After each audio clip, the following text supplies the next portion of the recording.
इस press conference में उपस्थित विधान परिषद के भारतीय जनता पार्टी के नेता प्रतिपक्ष सम्राट चौधरी जी, प्रदेश के उपाध्यक्ष सिद्धार्थ शंभू जी, हमारे प्रवक्ता संतोष जी, मीडिया प्रभारी राजू जी, उपस्थित सभी पत्रकार बंधुओं, अंत्योदय और सांस्कृतिक राष्ट्रवाद यह दो सिद्धांतों पर भारतीय जनता पार्टी चलती है।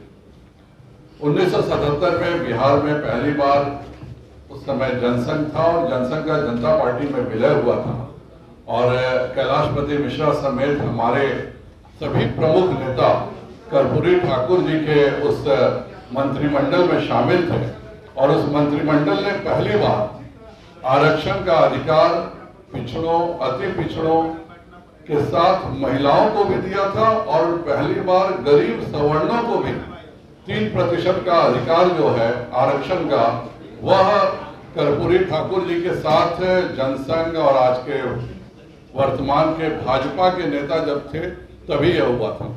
केंद्र में भी जब 1977 में मोरारजी देसाई जी की सरकार में अटल बिहारी वाजपेयी जी और आडवाणी जी उस कैबिनेट के सदस्य थे, तब वहां मंडल कमीशन लागू हुआ था। 1989 में भी जब मंडल कमीशन 77 में मंडल कमीशन बना था और 89 में लागू हुआ था। जब 89 में लागू हुआ था उस समय भारत की सबसे बड़ी पार्टी उस समय सत्ताधारी दल में भारतीय जनता पार्टी थी और भारतीय जनता पार्टी के साथ मिलकर के ही मंडल कमीशन लागू हुआ था। हम सांस्कृतिक राष्ट्रवाद के भी मुद्दे छोड़ नहीं सकते थे और उसको लेकर के ही हमारा राम मंदिर आंदोलन को लेकर के विवाद हुआ था। उसके पश्चात भी 2005 तक लालू जी की 90 में सरकार बनी, कभी इन्होंने इस बात की चिंता नहीं की कि पंचायत में आरक्षण व्यवस्था पिछड़ों, अति पिछड़ों, अनुसूचित जाति जनजाति के लोगों को मिलनी चाहिए। फिर जब हमारी सरकार बनी 2005 के बाद, तब आयोग के माध्यम से हमने पिछड़ों, अति पिछड़ों को, दलितों को पंचायत चुनाव में देने का कार्य किया और नगर निकाय चुनाव में भी आरक्षण मिला। यह 2020 में सरकार बनी, उस समय भी माननीय सम्राट चौधरी जी मेरे साथ बैठे हुए हैं। सम्राट चौधरी जी के केवल यह कहना कि अनुरोध नहीं, सम्राट चौधरी जी के दबाव में आकर के नीतीश कुमार जी ने पंचायत के कार्यकाल को तदर्थ समिति बनाकर के बढ़ाया और पंचायतों के चुनाव हुए थे। जब नगर निकाय के चुनाव आया तो उनको समझाया गया कि 2021 में इस तरह की घटना घट चुकी है तो हम एक तदर्थ समिति बनाए। उन्होंने कहा कि नहीं, तब कोई ऐसा नहीं बनेगा।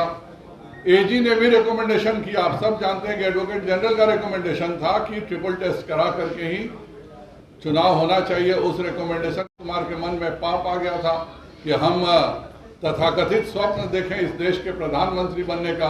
भारतीय जनता पार्टी उस समय भी लगातार उनसे यह कह रही थी कि एक तदर्थ समिति बनाया जाए जिससे कि नगर निगम, नगर परिषद, नगर पंचायत और सरकारी कर्मचारियों के हाथ में नहीं रहे, बल्कि जो जनप्रतिनिधि है जब तक चुनाव नहीं होता है उनके हाथ में रहे। लेकिन नीतीश कुमार जी के मन के पाप के कारण यह हुआ नहीं। पूरी की पूरी कमेटी को सरकारी अफसरों के साथ दे दिया गया। अब जब उनके साथी राष्ट्रीय जनता दल हो गए हैं तो फिर वह 1990 में जब लालू जी और नीतीश जी की जोड़ी एक साथ थी, उस समय भी पंचायतों में नहीं दिया गया था आरक्षण और वही काम आज फिलहाल नगर निकाय के साथ किया जा रहा है। भारतीय जनता पार्टी का स्पष्ट मानना है कि हर हालत में अनुसूचित जाति को, अति पिछड़ों को आरक्षण मिलना चाहिए। इसके लिए तुरंत अपना जो भी करना है करें और चुनाव भी शीघ्र होना चाहिए। यह एक जानबूझकर बिहार में साजिश रची जा रही है कि नगर निकाय के सभी विकास की राशि मंत्री के पास रहे और यह पूरा लूट बिहार में नगर निकाय में, नगर पंचायत में हो सके। इसीलिए जानबूझ करके तदर्थ समिति भी नहीं बनाया गया। और आज भी हम यह अखबार में दिया गया था कि 8 को हम सुप्रीम कोर्ट जाएंगे, 10 को सुप्रीम कोर्ट भी खुल गया।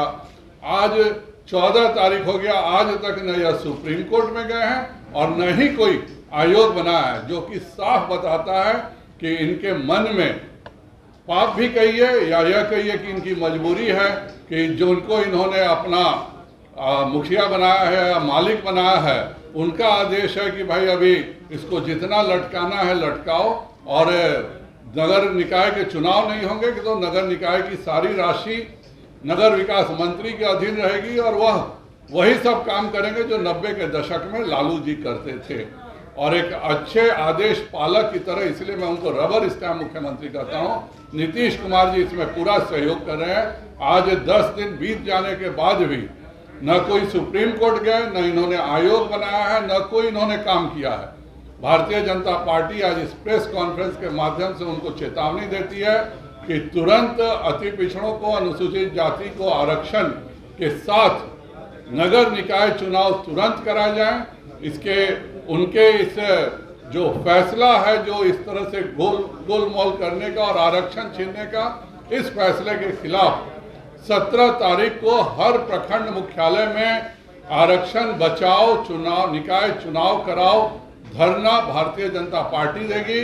और भारतीय जनता पार्टी इनको 30 दिन का समय देती है। अगर 30 दिन में इन्होंने आरक्षण बचाते हुए चुनाव नहीं कराया तो हम पटना की सड़कों पे उनका घेराव करेंगे। 17 तारीख को पूरे बिहार के सभी प्रखंड मुख्यालयों में नीतीश कुमार की जो आरक्षण विरोधी नीति चल रही है, जो अनुसूचित जाति और अति पिछड़ों का हकमारी करने का जो इनका कुत्सित प्रयास चल रहा है, उसके खिलाफ भारतीय जनता पार्टी 17 को हर प्रखंड में धरना देगी। भाजपा के खिलाफ